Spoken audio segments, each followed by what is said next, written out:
seeking more relationship and more friendship isn't a bad thing, and maybe that is appropriate in the situation. But if you're feeling lonely, especially if you're feeling lonely and you live with someone or you have some close relationships, this is a good opportunity to examine that, to examine, like, is there something underneath this that I'm longing for? Am I longing for more connection or more deeper connection with someone in particular, or certain people in particular? And yeah, think outside your romantic relationships as well. This is not just about wanting to connect to a romantic or sexual partner, but also to your friends.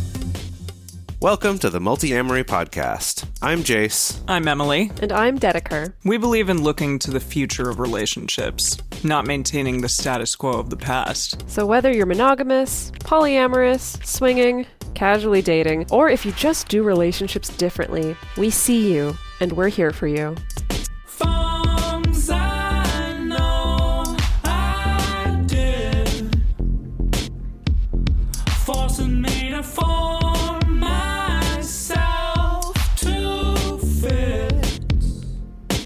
On this episode of the Multiamory podcast, we're talking about dating yourself and spending time with just yourself. The idea of spending alone time fills many of us with dread of being lonely or being bored, but being by yourself and having a party for one can be an energizing and exciting time too. So in this episode, we will be looking at some research on boredom, the power of alone time, and a range of ideas to try for a date night with yourself. Party for one.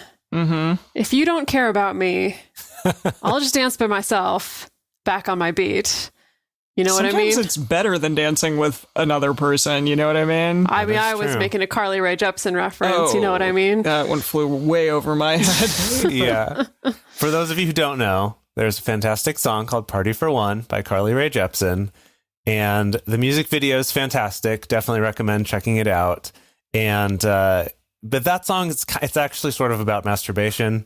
Not specifically also just something alone you time, can do. but Also yes. something you can check out. Yes, exactly. Yeah.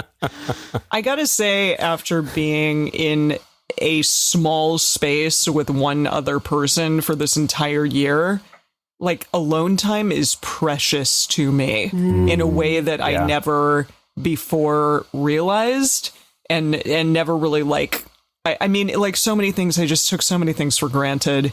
I'm going to try not to do that as much, like, in the rest of my life. But yeah, alone time definitely is one that I took for granted. But for a lot of people during this time, there's also the opposite of just way too much alone time. Yeah. That's very true. Yeah, it's been really interesting in researching this episode where there's just a lot more articles about being alone, but they tend to be focused on, just like living alone or just not being able to see people as much, which is a little bit different context-wise than what we're talking about on this, which is either sort of intentionally setting aside date time for yourself, or, you're not given the choice where it's like, oh, my partner's off on a date, or my roommates are gone on a date or something. And so I kind of have this alone time that I have to figure out what to do with it. So it's a little bit different than that. And yeah, if you are living alone, I think some of these ideas could be helpful, but that's kind of, that's like whole next level of figuring out how to be alone. I still think some of this stuff applies, but we're going to talk about it a little more in the context of intentional time, and not just like I'm spending all day alone, but I have an intentional block of time that I've set aside to be sort of date time with myself, or time I know I'm going to be alone right now. Yeah, this is maybe a bit of a skill that one can sort of get better at, like learning how to do alone time better because of those things that you just talked about, Jace. Like, your partner might be on a date with another person, and so learning to kind of embrace that and enjoy the time that you get to spend alone can be really beneficial. Also, maybe, all your friends are out of town, or, hey, there's a pandemic and you're not allowed to see them. Things like that. It's important to learn how to kind of cultivate and be able to live with yourself. That's hard sometimes, but also, not everybody wants to be isolated 100% of the time. That's sometimes a really challenging place to be in, and it does happen. But there is this long history of humans needing alone time. And alone time actually can be good for you. There's a lot of research, kind of scattershot all over the place, that has found a lot of benefits to having time with yourself. Things like increased memory and concentration, having greater empathy for people different from yourself, boosting creativity, self-discovery, and alone time has been shown to have positive effects on your interpersonal relationships. So the people that you spend your time with when you're not alone can gain the effects of your alone time. Yeah. So I know that seems like, yeah, that's great, but being alone sucks. Or maybe you have a better experience being alone now than you used to, or maybe worse than you used to. We're going to go through a little warm-up exercise all together to get our minds thinking about alone time. And then as we get into the main topic, you can sort of keep those things in your head. So here we go. Here's the exercise. Okay. First is, what do you feel when you think about spending time alone? And not just words, but where in your body do you feel that? Is it in your stomach, your shoulders, your neck, wherever it is? And then how else might you describe the feeling? Does it have a color, texture, a flavor, anything like that? Just kind of think about that a little bit. So for me, I would definitely name it right out the gate as relief. Oh, like when I think about it, I feel like my jaw, my neck, my shoulders, chest, and stomach, like all those muscles just like relax a little bit more. It feels quite good to me. I was actually going to say similar body areas, like my neck and my shoulders for sure, like kind of this upper region, that it is sort of a release to a degree. Because even with the people that you are the closest with, there is still some degree of like feeling like you need to be on a little bit, you know? Yeah. And so having that taken away entirely is just like a nice little release. I would say the color that came to my head for whatever reason is green. Oh, I don't know, whatever lovely. you want to, say about that. But yeah. Yeah, it's interesting too, both of you coming at it from that point of view, because I know for a lot of people, when they think about being alone, particularly if it's in the context of their partner being out on a date, there's often like a feeling of tightness in the shoulders of like, okay, I have to brace myself to make it through this. I'm going to kind of like white knuckling is a term I've heard described a lot for the experience of being alone while a partner's on a date, specifically, of this just like tension, right? So it's interesting that it could be on either extreme of that, either a release or tension. Okay, so regardless of what came to mind for you right now, and this could change over time, now think of at least one time when being alone was awesome. And specifically, think about what contributed to it being a positive experience. All right, so just think about that for yourselves, everyone out there.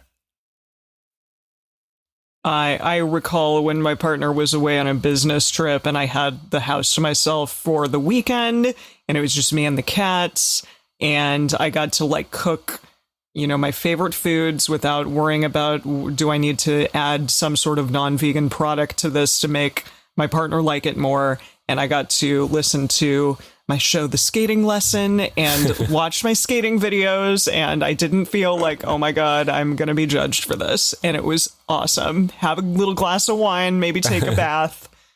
Loved it. Love that. Okay, that's great. So for listeners at home to keep in mind, what was it that made your experience great about being alone? And then think about what's a time when being alone felt bad. And then again, what contributed to that being a negative experience? What sorts of things were you feeling, or what was happening outside of yourself? What contributed to that feeling bad? I think the handful of times that I can think of time spent alone feeling bad is often related to being emotionally upset or having like weird trauma come up. Like for me, before I really started diving into therapy and like dealing with PTSD, for the first time in my life, being alone felt bad. because it was like when I was alone and there was this less stimulation, it was really easy to ruminate and start thinking about really upsetting things and like get myself into a really upset state and then not have anyone around for comfort or grounding or stuff like that. And that was a new experience for me. But yeah, I would definitely say that for me, it was kind of like being not in a good mind state or not really taking care of my mental health really contributed to alone time feeling pretty crappy. Yeah, for sure. So then take these two different experiences that came to mind, or maybe you have multiple examples of positive and negative experiences, and then take these and compare and contrast those positive and negative experiences. Which things are similar? Like what was the same between them? It's like, oh, clearly that doesn't have any bearing on it being positive or negative. And then what things are different? And then ask yourself, of those things that are different, which of those do you have control over? And which ones are out of your control?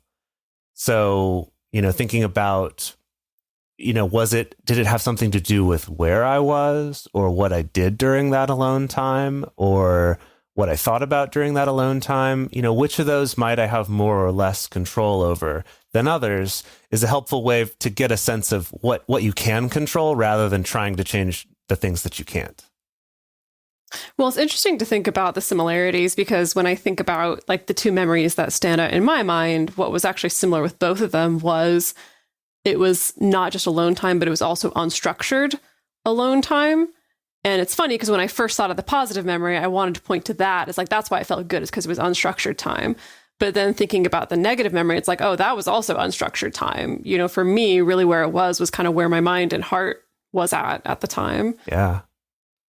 My negative experience was like I had recalled one of the first times when you went out on a date, Jace, without, me being a part of it in any way and feeling shitty about that. And I think that was more of me like focusing outwardly on those things that I couldn't control, whereas the good time was like more of a celebration of me and the things that I was excited to be doing. And without worrying about, what anyone thought of it. And so that's interesting that for me, it was worse when my concentration was outward focused, and then it was better when it was more inward focused. Yeah, no, that's a great thing to and see, observe. I would actually say the opposite in my experience, that like my positive memories are more of an outward focus of like, I'm going out and I'm doing things, or I'm going out and trying something new, or I'm focused on kind of an external stimulation that's pleasurable to me, versus my more negative experiences have been when I've been more like chewing and ruminating and really, really internally focused on what's going on in my emotions. I guess I was also doing things that were like external, but they were like with an excitement factor around the act of getting to do them by myself. Yeah. Yeah. Totally. Yeah. For me, almost all of my life until just the last few years, I really was afraid of being alone, really didn't like it, would tend to get upset. And it was just a bad thing. And I was just like, I must be someone who just can't do alone time, couldn't live by myself. But then over the last few years that's really switched for me. I've really come to love it. You did live alone though, when I met you. Yeah, well, that was kind of the beginning of my switch to actually appreciating my time alone, was when I lived in my own apartment by myself for a year and a half around that time, where it was this just, now I like this, but I had to kind of figure out how to like it, because I definitely didn't before. Like my worst semester in college was the one semester that I lived in a single, and I was super depressed and had a really hard time during that semester. So yeah, it's interesting kind of looking at those experiences and evaluating for ourselves what's changed and, what things can I change, and just being aware that it does change over time, I think is really important. So let's launch into talking about the main fears or concerns that come up with being alone. And we're going to talk about the two biggies today.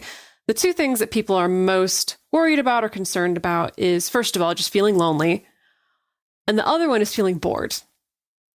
There's a lot kind of baked into us as human beings, just based on the way that we evolved, to really avoid those two experiences as much as possible, loneliness and boredom. And first, we're going to start by addressing loneliness. In the second half, we're going to talk about boredom, and then we're also going to talk about suggestions and ideas for how to have a super awesome party for one. If you don't care about me, I'll just dance for myself. Back on my beat. That Chris is going to keep quoting that song every time. Yeah. I wish we could have the song in this episode, but she wouldn't like that. Jace, I think the music video is about masturbation, but I don't think the lyrics are. I'm looking at the lyrics, and I think it's pretty ambiguous.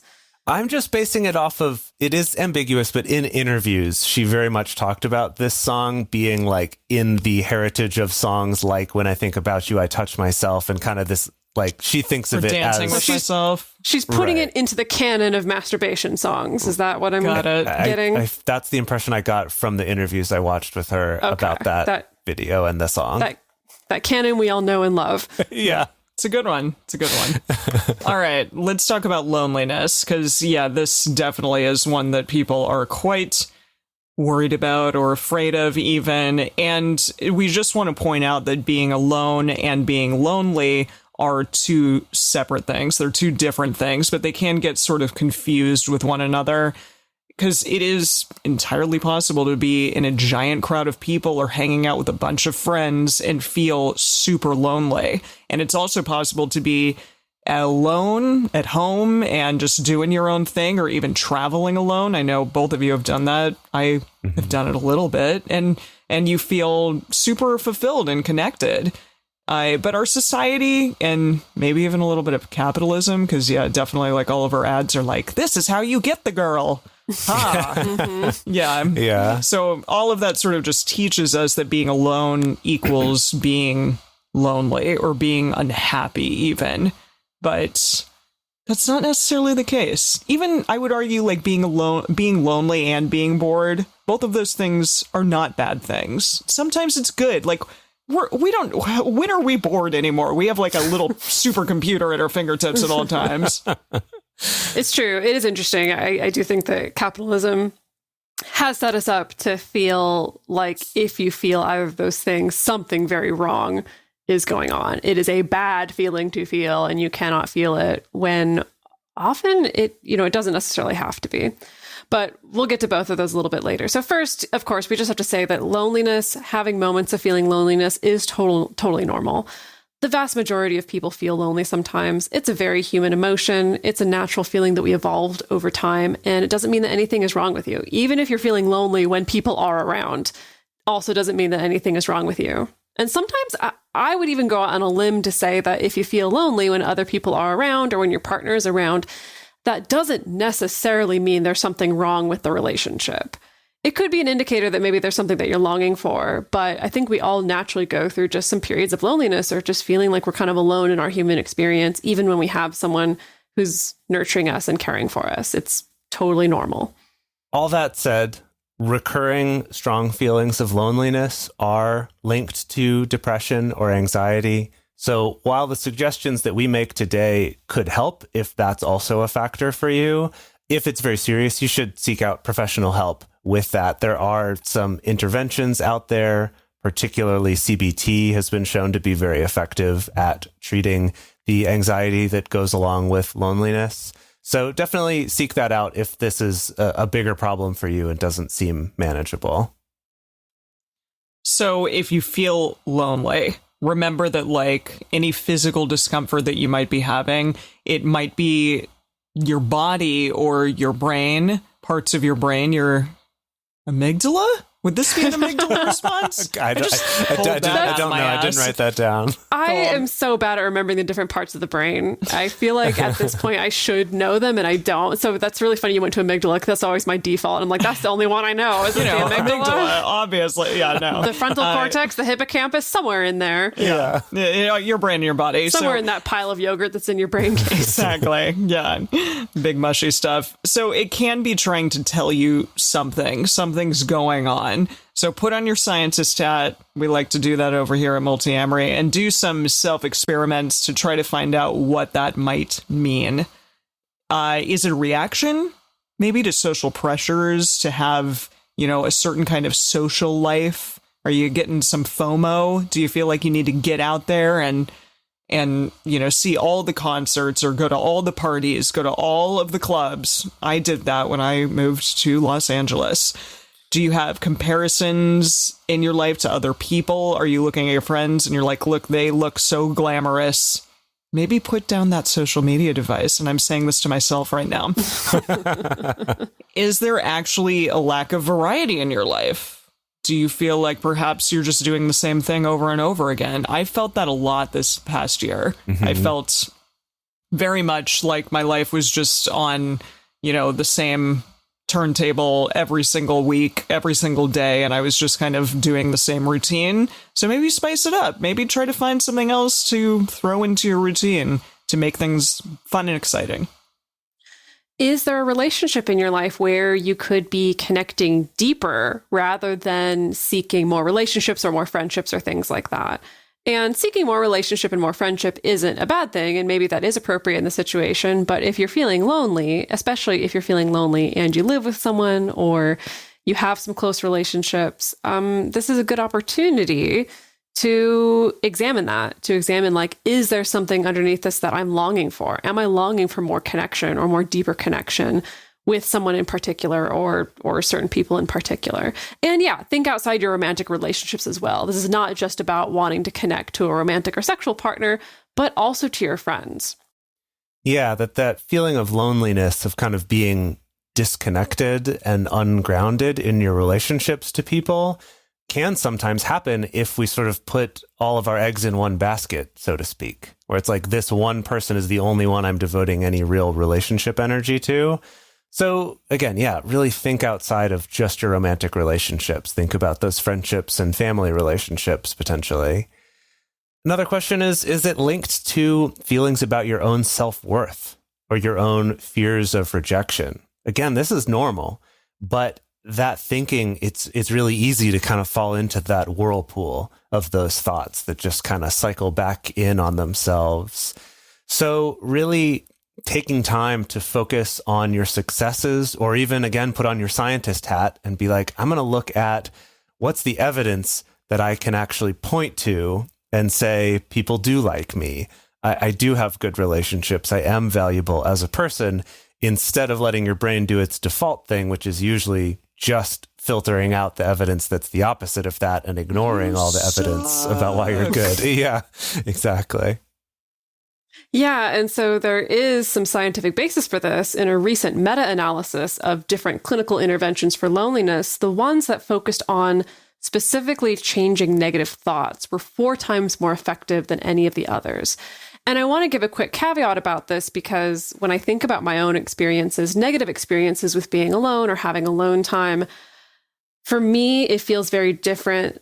Like the times when I was alone, and I was definitely just really down on myself, of like, oh, I'm just this loser stuck at home. All my friends are doing cool stuff. Like all my partners are out having fun or out on a date, and like I just suck and I'm just this lump at home. Geez, like, well, we all do it, right? Like it happens. Yeah. But those times feel very different from the times when it was like weird trauma brain coming up, where it was just like weird ruminations or getting sucked into this vortex or having weird intrusive memories and thoughts and stuff like that. And so for people out there, I guess I don't want anyone to think that we're just saying, just go try to think your way out of being lonely, or just try to think your way out of having negative thoughts. I do think there is a certain amount of negative self-talk that you can change. You can get help with a professional or on your own. Working on self-love and self-compassion, or even sometimes self-neutrality, is a good place to go. But there also may be things going on in your brain where it's not quite so easy to just think your way around it. So, get curious about that. Get curious about what happens in your brain. And based on that information, then you can make some decisions about what may be the most helpful intervention for you. Yeah. Now, we're going to take a quick aside to talk about extroverts and introverts, because there's a lot of misunderstandings about this. And we just really want to clarify that extrovert and introvert is not the same as social or non-social. I say non-social instead of antisocial, because there's a little different nuance there. So yeah, we're only going to touch on this lightly, but the important thing is that it's not about being social or not. That's actually a separate trait from being introverted or extroverted. that specifically there's a couple areas of research. One of them is research on the ascending reticular activating system in the brain. Look, there we have a brain term. Need Wow. to slip one of those into the episode. Good. Shows that the difference actually has to do with how sensitive we are to different types of stimulation, and whether we find that stimulation to be energizing or whether we find that stimulation to be draining. So separate research talks about evidence that extrovert and introvert brains are more attuned to different reward systems in the brain. That is a mouthful, but dopamine, we've all heard of that one. Dopamine is what extroverts get off on, and acetylcholine, never heard of that one, is what introverts get off on. Yeah, So what's- fun stuff to look up. Do you know more about that, Jace? Because if this is what my brain has been getting off on for years, I feel like I should know more about it. Good point. Yeah, essentially, these are both things that all brains enjoy and get off on, so to speak. The idea with this research is just that extrovert brains may be more wired to prioritize dopamine, like the dopamine reward system, and That makes so much introverts sense to me. and that introverts may be more in tune with the acetylcholine-based reward system, which is the one that gives you that good feeling when you're like in a flow state, or you're super focused on something, or working on a project or a hobby. That's more based in acetylcholine versus dopamine, which tends to be more external rewards. Love me. Like, like work achievements, or things from relationships, or getting certain rewards that way. So that's another area makes of a research lot of that's sense. interesting. Yeah. It does make That a lot makes of so much sense. sense. Yeah. I feel like I understand my brain so much better now. Acetylcholine. Acetylcholine. Yeah. Thank you, brain. Ultimately, the reason it's important to know this is that when you're dating yourself, it's important to be aware that your need for stimulation may be different at different times based on your energy level. And also that there's no hard and fast rules here. If you're an extrovert and you know that you're going to have a period of alone time coming up, it doesn't mean that you automatically need to plan all the social events. Unless you want to. But same thing with an introvert, that if you know you have a period of alone time, it doesn't mean that you have to stay at home and that's how you're going to get the most joy. Yeah. Kind of evaluate how full your batteries are. And, if your battery feels full, you could step into the other experience, whether that's being alone or being more stimulated, whether that's online, virtually, in a large Zoom call, or going to an online concert or an event or something, or if it's actually going around people in person. But realizing that maybe actually, if even as an introvert, if your battery's very full from having a lot of alone time, that doing something that's actually going to use some of that battery by being more social or more stimulated might actually be the thing you need. And same, the opposite with extroverts. So just something to keep in mind. I have to say that whenever you use the phrase large Zoom call, my stomach gets a little bit nauseated. I'm attending a Zoom wedding shortly, like in a couple of weeks. Whoa. My partner's like, do we really have to attend a Zoom wedding? And I'm like, yes, we do, but it will be strange. Oh, Wow. yeah. I've been in so many specifically large Zoom calls because of doing a lot of trainings, even before the pandemic. I do these like online trainings where, it's like 30, 40 plus people in a Zoom call. And oh boy, I can't talk about it. I'm going to puke. I really like our discussion groups, though. Oh yeah, those are great. But like, that's our stuff. We get to call the shots. Well, exactly. I like it because I'm like, all of you have to look at me. Do it. Oh my God. Whoops. Gosh, really showing us behind the curtain there, Adam. No, I know, but I appreciate it. Thank you for looking at me. Anyway, we in the second half are going to talk about a very exciting topic, which is boredom. But before we do that, we're going to take a quick break to talk about our sponsors for this week's episode. After a long day of interacting with people, or after tons of Zoom calls especially, or if I'm staring at a screen a lot, something that I love to do is to just listen to some audio content, be entertained where I don't have to use my eyes necessarily. And a fantastic way of doing that is with Dipsy. Dipsy is an app that offers fun, sexy stories. It also has wellness sessions as well as bedtime stories to help you get to sleep at night. And they're so well produced. It's just a really nice way of getting some entertainment where you're not having to stare at bright screens all the time. Yeah, each Dipsy story features characters that really feel like real people in these very immersive scenarios, so you can feel like you're just sitting right there with them.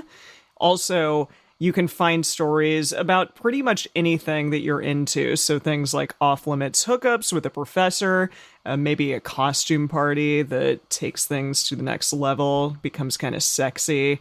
Even a story where your partner tells you exactly what to do, or maybe you try a new toy together, stuff like that. It is really immersive and, like Jace said, super well produced, and you're going to find whatever you like with it. And for listeners of the show, Dipsy is offering a 30-day free trial when you go to dipsystories.com/multi. That's a 30-day free trial when you go to DIPSEA stories.com/multi. dipsystories.com/multi. If you're someone who has sex is going to be better if you use lube, and it's going to be even more better if you use a high-quality lube like Uberlube, which is our favorite. It's high-quality, body-safe ingredients. It feels amazing and doesn't have a smell or taste, so you can focus on the bodies that are involved in this sex, whoever they are. Yeah, that's definitely one of my favorite parts about Uberlube, that they don't add any kind of artificial scent to it. There's no flavor to it. It doesn't even really smell like lube. It kind of just smells like nothing, which is great. It's latex compatible, so it's safe and effective to use with condoms, and it also works underwater, which makes it good for fun that's in pools, in lakes, or in hot tubs, etc., etc.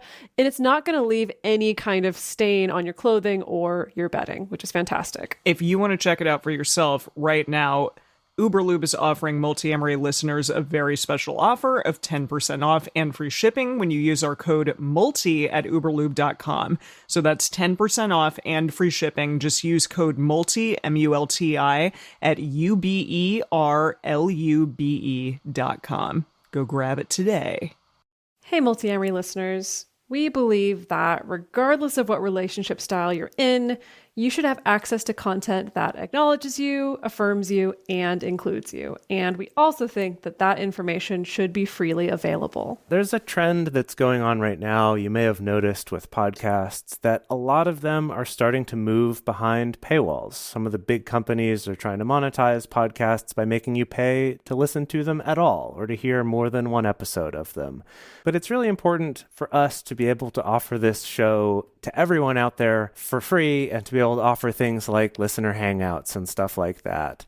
And the main way that we've been able to do that so far is from the contributions of our Patreon community. That's right. Our Patreon community is really what keeps this show going, and it also is a way that we can give back to you. We have a private Facebook group, we have Discord communities, and we can also give you things through Patreon like early releases, things like bonus episodes. We have regular video discussion groups, which are really, really incredible every single month. We have so many amazing people from all over the world joining them, and it's just a lovely way to interact with our community. And also sometimes we're going to throw you some free merch, and isn't that cool? I love free merch. So if this show has brought you value, if you love the fact that it's coming to you for free, it's giving people out there some great information on relationships, regardless of what sort of relationship configuration you're in. And if you want to interact with our amazing community, then go to patreon.com/multiamory and join us. We would love to have you, and we really, really appreciate the support. And we're back. Let's talk about boredom. Okay, here it is. Most of us have probably felt bored at some point in our lives. But what is boredom, actually? And this is an interesting question in trying to look up research about it, because researchers also ask that question of, we all know what boredom feels like, or we think we do, but how do you define it? Like, what really makes up boredom? So this group of researchers from York University in Toronto did a review of the scientific literature about boredom to try to find the core of it. And they found that boredom is not necessarily related to what someone is doing, but to how stimulated or engaged they are in their current environment. So in other words, boredom happens when you want to be more engaged and stimulated, but for some reason you're unable to connect with your current environment. Yeah, and I talked about this before. In our modern world, there's really like not a lack of things to be doing, to be looking at, to be stimulated by, but boredom is this greater problem now than it used to be. I think you really did have to like create your own fun. Even when we were kids, like your mom, tells you get outside and go play with a stick or something. Oh gosh, yeah, because especially if you don't grow up like with cable or Totally, anything yeah. like that, it's like, yeah, it's a lot of running around with sticks. Yeah, but just the imagination process that goes into that, I think, and like creating stories and like playing with your friends, that was so great and really didn't create boredom at all. It like gave it, made it fly away. Yeah, actually, in looking into this, I saw some articles that mentioned that boredom as an experience wasn't really, like, doesn't show up in discussions until the Industrial Revolution, actually. Oh. That once They we... were working really hard. Right, but once we learn to automate things and specifically try to make our lives to have more free time is when we started feeling bored. So it is kind of this strange, relatively modern thing, even if it's been, 100 years or more. Still, that's relatively modern in the scope of human history. Yeah, That's also just super fascinating because I probably have already shared this on the podcast before, but I used to have this phrase that was my go-to whenever people would comment on how busy my schedule is or how full my schedule is my fallback was always, well, I'd rather be busy than be bored. But in lockdown, I learned, you can be busy and bored. yes, Yeah. I can be busy and bored at the same time. And I was like, ooh, that sucks. But it makes sense of this idea of, even if busyness is going on around you, even if there are things to do, it's like there's a certain lack in like how stimulated you are or how engaged you are with your current environment. And I think a lack of like novel experiences as well. Yeah, that too. Not like that's the weird thing is ironically right at the beginning of the pandemic, there was this research that came out that showed like, hey, yeah, actually novel experiences are quite integral to our happiness as human beings. And it's like, cool, great. Good luck. Here's a year of for none that. of that. Have fun. Yeah. So researchers out there have described boredom as not being connected or not having a sense of purpose or engagement to what you are doing. And that kind of makes sense, again, with the monotony of what is occurring right now or what has occurred this last year with the pandemic. You can really just be on autopilot, taking Zoom calls and like, yeah, and not really be truly engaged with what you're doing. Yeah, a good example of how personal it is if you just think about how, for one person, a 2-hour lecture on how recurrent neural networks in machine learning can attempt to recreate natural language. For one person, that's like fascinating. For example, for me, that sounds like an awesome talk I would love to watch. But for another person, that's just, if you were stuck there, especially if you couldn't change your environment. To again, go back to that definition, right? It's when you're not engaged, but for some reason you can't change that. You can't become engaged, either by becoming interested in the thing or by escaping the situation. I think that's why a lot of us experience boredom in meetings. If we have meetings for work, it's that like, I'm not engaged, but I have to be here and I don't have a choice. So I experience boredom because I can't get that engagement that I want from my environment.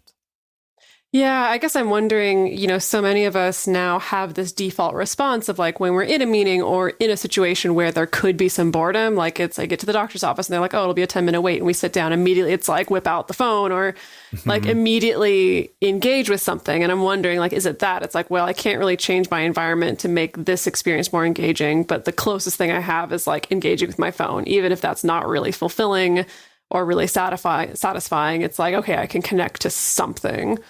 Plus, of course, the whole dopamine addictive, pattern that it provides. But that's a topic for another day. Have you two heard about specific time set aside to just think, like true thinking time?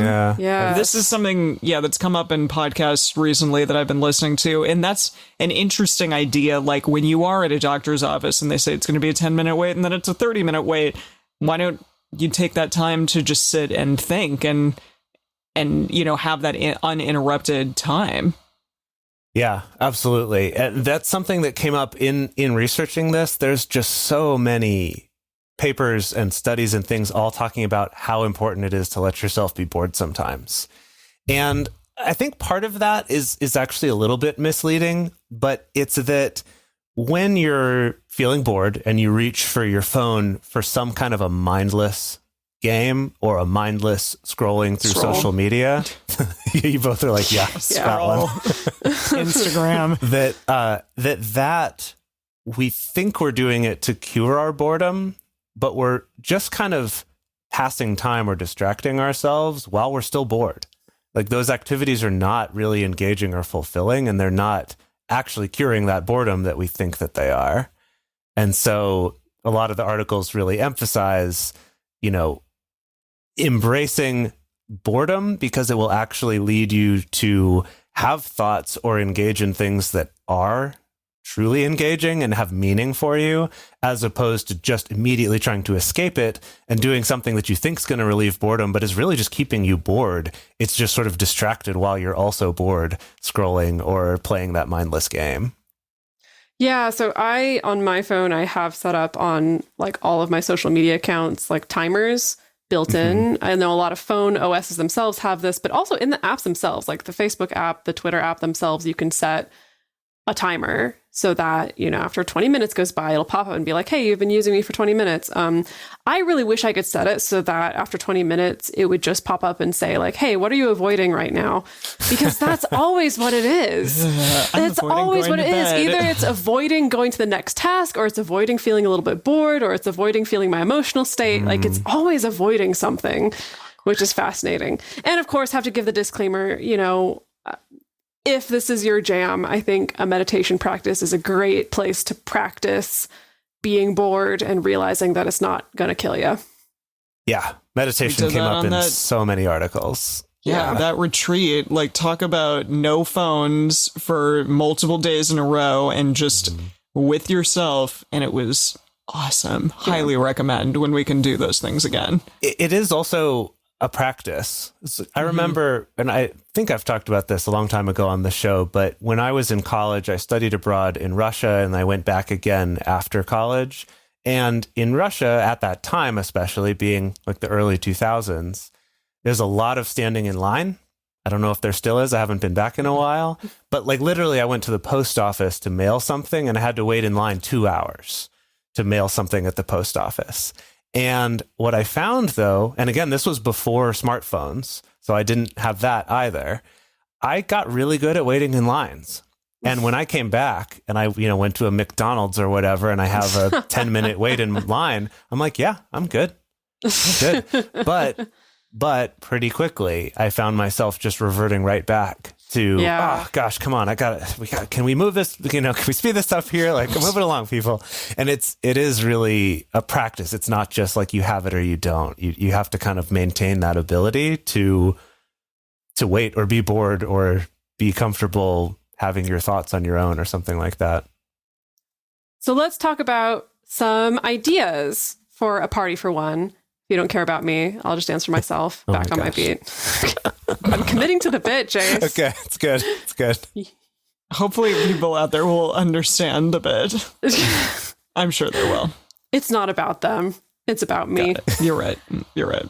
Okay, we're going to look at some ideas of what to do, some things to consider when you are trying to have an awesome time by yourself. So something that I will do for myself is I will sit down and make a list of the things that I want to add to my life.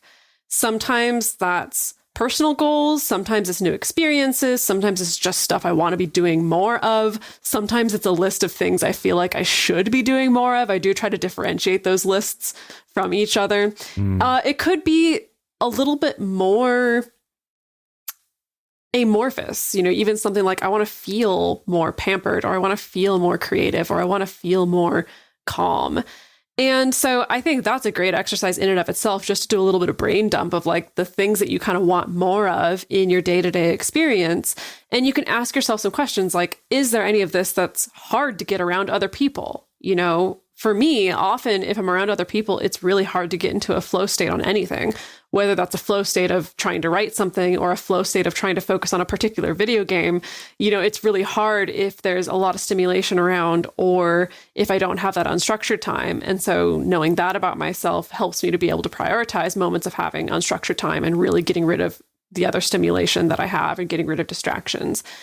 For other people, it could be things like more self-care time, fitness or dance, learning something new. For me, I think, what did I write down the other day? It was like more stuff about my own like Japanese study, of course. So studious. It's so impressive. Or stuff about wanting to do my meditation more frequently or about wanting to read more fiction, like all kinds of stuff. Like, I think it could be a really nice open experience just to kind of do a little bit of this pre-work ahead of time of like, what are the things I could add to my life that would help me feel like I have better well-being? And that could be something that I could take advantage of my alone time to do. Yeah. Another option is sort of a variation on that, which is just to think about what are the things that I do enjoy, that I already know that I enjoy, that I don't do as much or at all around other people. So, the easy example is maybe watching a certain genre of movie, right? That your roommates or your partner or your family members don't like, I don't know, horror movies. And so alone time, that's your chance. It's like, finally, sweet, I get this. I know for me, when Dedeker's not around, it's just watching any TV shows at all because Dedeker likes watching TV movies, shows? but No. she just doesn't like watching TV. It's a weird thing. I'm not a huge forgot about TV that. consumer. Yeah, she doesn't do that. And Jace, you and I are always talking about the TV shows that we're both watching. And Dedeker's That's the thing that, like, especially if I'm by interested. myself, though, if I'm by myself, watching TV is like the last thing that I want to do. No, unless I'm Sex in the City, I'll throw on that shit. No, Yeah. unless I'm very tired or very sick and don't have a lot of energy, maybe then I will veg out in front of the TV. But if I'm by myself, I would much rather play a video game, read a book, like go for a walk, learn something, like pretty much like TV is the bottom of the list for me. Anyway, so that's an example for you. It might be something different. Maybe it is your video game time, or maybe, whatever it is. For some people, it's the classic walking around your apartment naked that you don't feel as comfortable doing when other people are Right now home. to do that. Crank up the heat and walk around naked. I don't know. Or cooking a certain type of food or ordering a certain type of food. My brother and I recently got together and had sardine sandwiches, which is a thing that we grew up with as this delightful snack that most other human beings find repulsive. So If you that's could see very my much face right now. Yeah, that was a horrible day in the house. Oh, God. It's because unfortunately we couldn't get alone time, for us to do it. Get But, out, Dedeker. And maybe there's some snack that you love to eat that everyone else hates when it's around. Take advantage of that. Or it could be singing or practicing a musical instrument. I know I love Dancing. it. always dancing. want my partner to be gone when I'm doing my singing practice. Anytime I Yeah. did singing practice, I would want everyone to be out of the house. So yeah, it's just think about that. Think of, are there some things that I like doing that I intentionally avoid when other people are around, and try those. Also, another thing that you can try doing is going somewhere that you've always wanted to go, that maybe, is completely new. Take a road trip by yourself, go on a solo hike, be careful, take your shoes birdie, bring your phone. I even attend like an outdoor yoga class. Dedeker and I actually used to do that back when that was a thing, and it was wonderful. It was super lovely just to be in nature. Go to a park, a brand new park, maybe in a different side of town.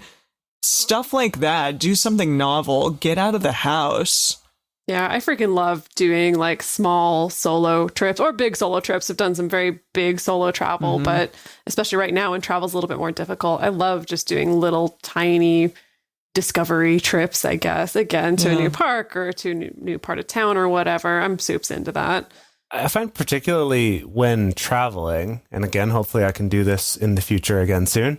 But when traveling, if I'm by myself, I do a lot more just kind of wandering around the area where I'm staying or wandering through different neighborhoods. And I find all sorts of cool, random little things that then later I might be able to tell Dedeker about and take her there, but it's or tell my friends about and bring them there. But it's not something I find usually if I'm with other people, because we tend to be more focused on, okay, we're going to do this, we're going to do that. And there's less of that kind of, I don't know, I'm just aimlessly wandering and kind of checking out what's around here.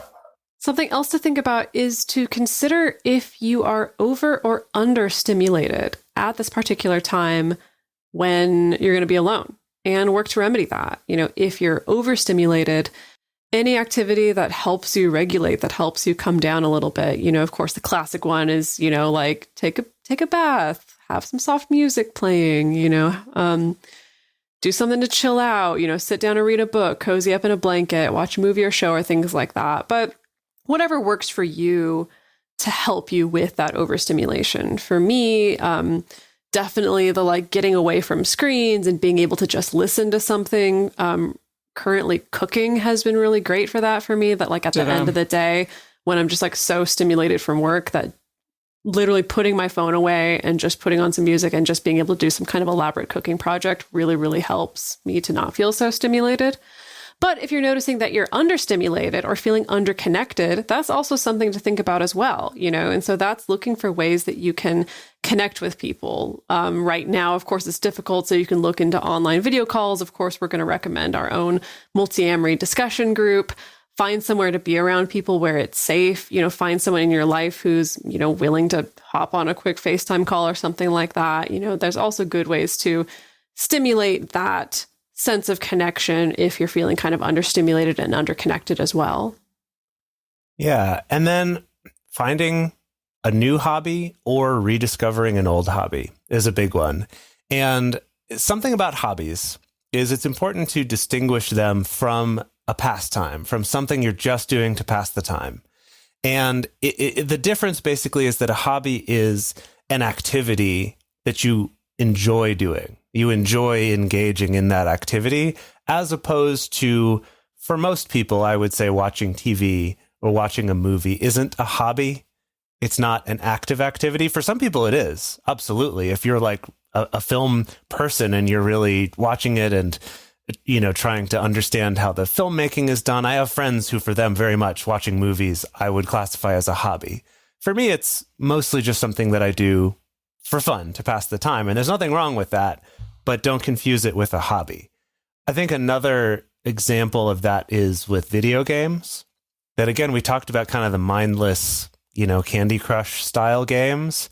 That isn't, no one could convince me that that's a hobby for anyone. However, if we think about games that are much more in depth, like many computer games and console games are today, especially if you're someone who really thinks about games and likes to understand the theory of games and how they work, I could see making the argument that playing games could be a hobby. Again, it depends how you engage with it. So you have to evaluate that for yourself. Other examples of hobbies could be, again, something like puzzle games or doing puzzles. Again, evaluate for you if this is a fulfilling hobby-like activity or if it's just something you're doing to pass the time. Dedeker and I have been doing like a mystery by mail thing that we get a little Mystery Science Theater? No, it's called the Curious Correspondence Club. They're not a sponsor of this show, but maybe they should be. Yeah. Reach out to us, Curious Correspondence Club. But it's like a little, almost like an escape room in an envelope. But it's, a fun activity for us to do together. But if you're by yourself... It's really hard to get into that envelope, though. Yeah. But if you want, it could be something like building models or writing music or playing music, practicing an instrument, something like that. Or it could be collecting and researching something like stamps or cards of some sort. There's so many collectible cards these days. Maybe it's collecting vintage toys. It could be any number of things. Beanie Babies. But just really look into this and think, is there something I used to really love doing that I've stopped because I didn't think I had time for it? Or is there maybe something new that I could see if maybe this is engaging and exciting for me? So I want to take this one just a step further, because this reminds me of this book that I reference on the podcast a lot, which is called Fair Play by Eve Rodsky. And the main subject of the book is about finding ways to divide labor in a household with your partner. But she talks a lot about reconnecting, and it's funny, she calls it unicorn space, which is ironic. Yeah. But she talks about, kind of part of figuring out household labor and dividing parenting labor and stuff like that. Part of it is being able to let both of you, or however many of you are, collaborating on a household, have access to what she calls unicorn space, which is, it's not time that's self-care time. It's not time that's workout time. It's not time that's just like Netflix and wine time. It's time where you're connecting to something that you have some amount of passion about, or some amount of purpose behind, and some amount of creativity, and also something that is possible to share with the world. And which I think is a really interesting part of it, because I think she adds that to make it so that it's like, this is also about something that engages you with others and connects you to your world a little bit more.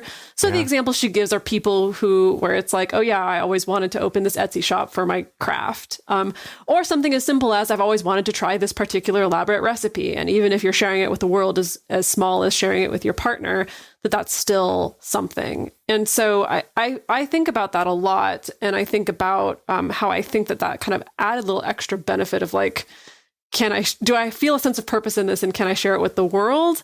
It really does unlock kind of a different space for your brain when you're doing alone time, So especially for me these days, it's the difference between just sitting down to play a video game or going out and like working on some pole tricks out in the garage, where even if my sharing with it is like taking a picture and like sending it to Jason, Emily, or whatever, it's still just like something, And I don't know, I think it engages a different part of your brain, and it makes alone time stimulating in a slightly different way than some more passive activities. I would bet that also when it comes to loneliness, like we talked about in the first half, that if you're doing something that is focused on how it contributes to other people's lives, that also would contribute to feeling more engaged and connected with the world and not isolated from it. So yeah, that's a really good thing to think about. And kind of building off of that is our last point here, which is that it's okay if your self-date time includes other people. I'm going to give an example here. When I was a kid, my mom and I used to always play video games together. And what that means is that I would play the video game and she would like sit there with the guide, or it's in some way like helping me out, or just like watching while she was painting or whatever. And it was really fun. It was great. And so when I went to visit her in January, we did that again with Breath of the Wild, which is, if you haven't played it, where have you been? I don't know. But yeah, and so she got to see it for the first time. And then when I came home, I got a capture card. And so we've been, she's been watching me on YouTube or on Twitch or whatever, watching me play the game. And then we talk on the phone at the same time. And it's great. Like, that's my like alone time sort of with her. But it's something that I'm not doing like with my partner, and it's still novel and cool for her too. Nice. That's a great example too of I think a lot of times when people think, oh yeah, it's something I should do something with someone else while my partner's on a date, almost everyone reverts to, I need to find a date to be on. And I love thinking outside of that box and instead looking at your friendships or your family members like that and saying, hey, look, I'm going to take advantage of this awesome time, regardless of why you're alone, even if your partner's not on a date. But just that, to kind of realize, hey, there's other connections in your life too, besides romantic ones. Exactly. So in researching this, one little shout out I wanted to give is to a site called it'sallyouBoo.com. It has some fun articles and suggestions, as well as some exercises for how to kind of affirm and love yourself a little bit more when you're by yourself. So definitely check that out. She writes some cool things on there if you want that. Also, in our bonus episode for patrons, we're going to spend a little more time talking about some of the random, silly, and fun and or interesting things that I found while putting together this episode. So if you want to check that out, be sure to become a patron and look for our bonus episode. Lastly, we're going to be posting a question on our Instagram for you, and that is, when you think about alone time, what's the first word that comes to your mind? A little bit like the exercise we did at the beginning, but check out our Instagram for that question and share your answers and see what other people are saying. The best place to share your thoughts about this episode and discuss with other listeners is on this episode's discussion thread in our private Facebook group or Discord chat.